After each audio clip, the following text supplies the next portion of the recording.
Bonjour et bienvenue à tous dans cette vidéo Actu Mercato sur Massilia Zone, comme on a pris l'habitude d'en faire depuis le début de ces enchères estivales. Enzo, je suis très content de te retrouver aujourd'hui devant le Vélodrome. Bienvenue. Bah écoute, merci Tino, bonjour à toutes et à tous. C'est vrai qu'un magnifique décor derrière nous, quoi de mieux pour tourner une belle vidéo finalement actualité. Voilà, donc le début, c'est que le début des vidéos IRL, des collaborations entre ces chroniqueurs de MZ. Donc je vous invite à vous abonner à Massilia Zone sur YouTube parce qu'on en a vraiment besoin, on développe la chaîne, likez, partagez, voilà, ça nous fait plaisir. Donc on va pas tarder à commencer. Il y a eu les rumeurs Tchatchoua qu'on va commenter, il y a eu la rumeur aussi Eki Fernandez qui est revenu sur la table en provenance d'Arabie Saoudite, le joueur argentin qui pourrait faire son retour en Europe du côté de l'Olympique de Marseille, pourquoi pas, au milieu de terrain. Et puis la clarification sur la situation de Balerdi et Weah. On en a parlé hier, Enzo. Balerdi, Weah, on craignait qu'il y ait un lien entre ces deux dossiers. Et au final, on apprend, grâce à Fabrizio Romano, que les deux dossiers ne sont pas liés et que l'OM a bel et bien pour plan de conserver Leonardo Balerdi cet été. Donc est-ce que c'est clairement une bonne nouvelle, non ? Ah bah clairement Tino, c'est une excellente nouvelle parce que, comme on l'a dit sur cette chaîne, l'OM en perdant Leonardo Balerdi perdrait quand même son ossature défensive. Et moi justement je craignais, j'avais peur que les dossiers Weah et Balerdi soient liés, mais au final ils ne le sont pas. Donc c'est vrai que c'est une super nouvelle. On espère tous, je pense, conserver l'international argentin pour performer la saison prochaine, qui est plus en Ligue des Champions.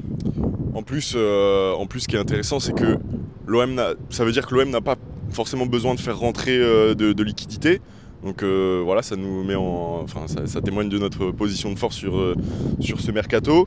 Et Timothy Weah, est-ce que tu peux répéter vite fait? Ça se trouve, il y a des gens qui n'ont pas regardé les anciennes vidéos, je vous invite à aller les voir. Il y aura une vidéo d'ailleurs d'analyse du profil de Timothy Weah avec un connaisseur sur la chaîne très prochainement.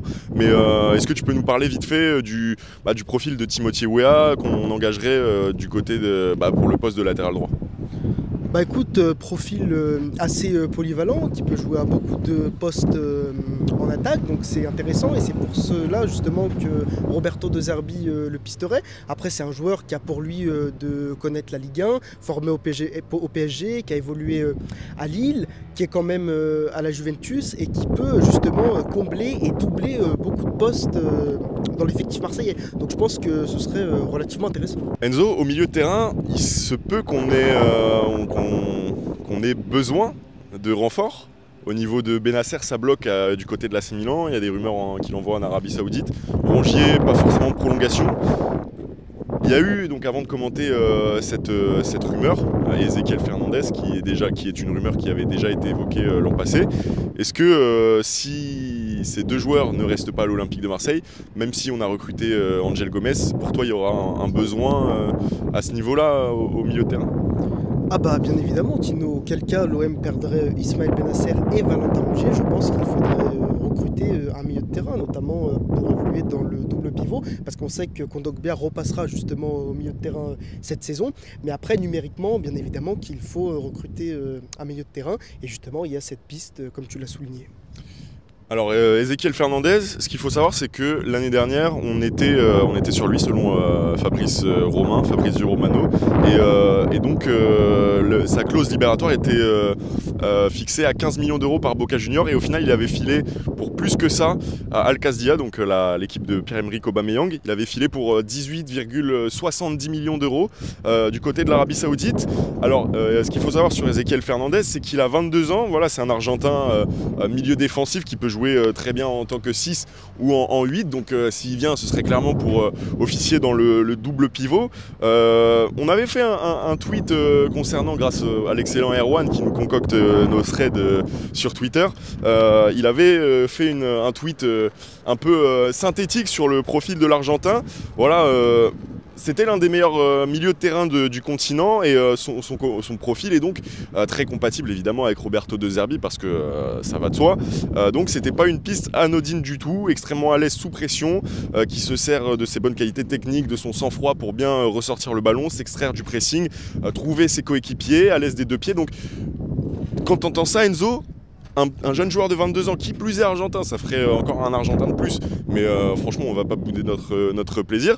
Quand tu entends ces caractéristiques-là, pour remplacer Rongier, Benacer, ça m'a l'air idoine. Ah bah écoute, bien évidemment, ça a l'air idéal et parfait parce que moi, notamment dans l'excellent trait d'Erwan, le fait qu'il soit potentiellement, comme il l'a souligné, à l'aise avec le ballon, qu'il sache justement le ressortir sous pression et qu'il allie à la fois technique, vision de jeu et sérénité. Ça c'est très très important pour un milieu de terrain, donc 22 ans, argentin, c'est vrai que c'est intéressant. Donc moi je trouve du moins cette piste cohérente hein, si cela se confirme. Alors effectivement, comme je l'ai dit, ça ferait un Argentin de plus. Bah franchement, c'est comme tu as dit, c'est idéal parce que la cohésion de groupe, comment on va pas cracher dessus non plus. Donc Rulli, Medina, Balerdi, Neil Maupay, ça fait beaucoup d'Argentins, même si bon, Neil Maupay. On s'est compris. Bref, voilà, volume de jeu, débauche d'énergie, voilà, c'est dans le package hein, d'un Argentin de toute façon à chaque fois. Donc il avait fait les JO aussi, donc petite expérience internationale. Qui d'ailleurs ça avait fait quoi l'Argentine aux Jeux Olympiques de Paris, c'était une bonne équipe il me semble. Ouais, c'était une bonne équipe ouais. Mais par contre je sais pas ce qu'il a fait. Sorti contre la France. Sorti contre la France. Il y avait Rulli qui jouait dans l'équipe. Exact. Ouais, éliminé justement contre l'équipe de France hein, au JO l'Argentine. Mais après, là où moi je trouve intéressant, c'est la connexion qu'il peut avoir entre les joueurs. Des joueurs qui se connaissent, qui ont déjà potentiellement évolué ensemble en sélection. Donc ça renforce les liens et notamment pour l'intégration, c'est quand même très très intéressant et pas négligeable. Donc voilà, évalué à 12 millions sur Transfermarkt, même si voilà, les prix du marché sont souvent différents, ça nous donne un petit indicateur.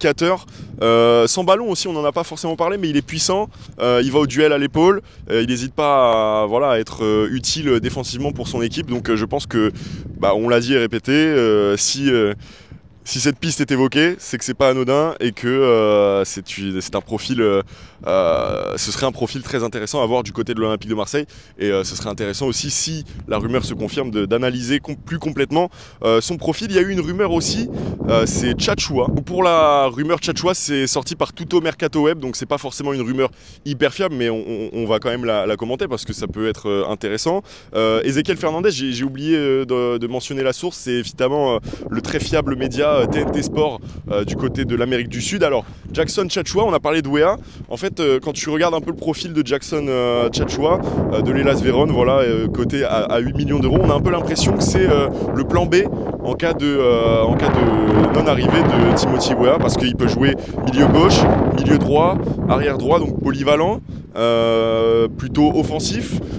Bon, c'est une rumeur, on va pas s'attarder dessus, on sait jamais, on sait pas forcément si c'est concret ou quoi que ce soit, mais ça en dit long sur le profil recherché par l'Olympique de Marseille à ce poste-là. Exactement, comme tu l'as souligné, Tino, ça en dit long sur le profil recherché par l'OM. Et tu vois que justement, le profil type se dégage, c'est-à-dire un latéral offensif, polyvalent, capable de jouer à plusieurs postes. Donc moi, je trouve ça quand même relativement pertinent, parce que comme ça, tu as des couteaux suisses dans l'équipe, dans une saison où tu auras beaucoup de matchs, où il faudra combler des postes, un latéral potentiellement qui sait tout faire, qui joue à plusieurs postes, c'est intéressant. Merci beaucoup Enzo pour ta disponibilité et voilà, tes analyses. On refera évidemment tout au long de ce mercato ce genre de vidéo, donc n'hésite pas à t'abonner parce que si tu veux suivre l'actualité de l'Olympique de Marseille, c'est clairement l'endroit où tu dois être, cette chaîne YouTube. Voilà, c'est simple, on laisse passer aucune info et on les analyse toutes si elles méritent de l'être, donc n'hésite pas à t'abonner, liker, partager. Sur nos autres réseaux sociaux aussi, Twitter, Instagram et TikTok. Voilà, rejoins la communauté Massilia Zone. Merci encore à toi d'avoir regardé cette vidéo. Ciao, allez l'OM. Allez l'OM.